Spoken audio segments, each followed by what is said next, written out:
మనకు తెలిసిన రామాయణం కథ ప్రకారము సీతమ్మ వారు భూమిలోకి అంతరార్థమైన తర్వాత రాముడు తను ఇక భూమిపైన విధులు ముగిశాయని తెలుసుకొని వైకుంఠానికి తిరిగి వెళ్ళాలని నిర్ణయించుకున్నాడు. కానీ హనుమంతుడు మృత్యుదేవుడైన యముణ్ణి రాముణ్ణి కలవడానికి అనుమతించకపోవడంతో అది నెరవేరలేదు. హనుమంతుని దృష్టి మరల్చడానికి రాముడు తన ఉంగరాన్ని పాతాళ లోకంలోకి విసిరి దాన్ని తీసుకురమ్మని హనుమంతుడికి ఆదేశం ఇచ్చాడు. అప్పుడు రాముడు యముడిని ఆహ్వానించాడు.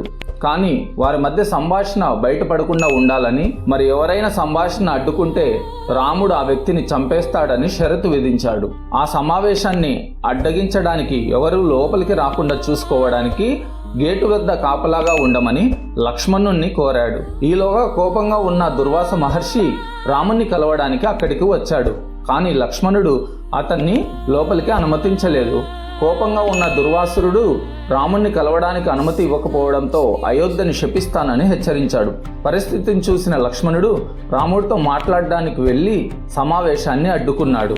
ఈ సంఘటన తర్వాత తన సోదరుడు వాగ్దానాన్ని నెరవేర్చడానికి లక్ష్మణుడు సరయూ వద్దకు వెళ్ళి తన ప్రాణాలను అర్పించాడు.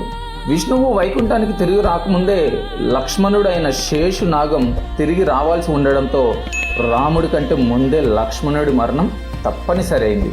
ఇక్కడ విష్ణువు రాముడుగా అవతరించారు కాబట్టి లక్ష్మణుడు ముందుగానే తన తనువుని అర్పించాల్సి వచ్చింది. ఫ్రెండ్స్, ఇది కొన్ని పురాణాలు ఇతిహాసాలు ప్రకారము తీసుకున్నటువంటి కథ మాత్రమే.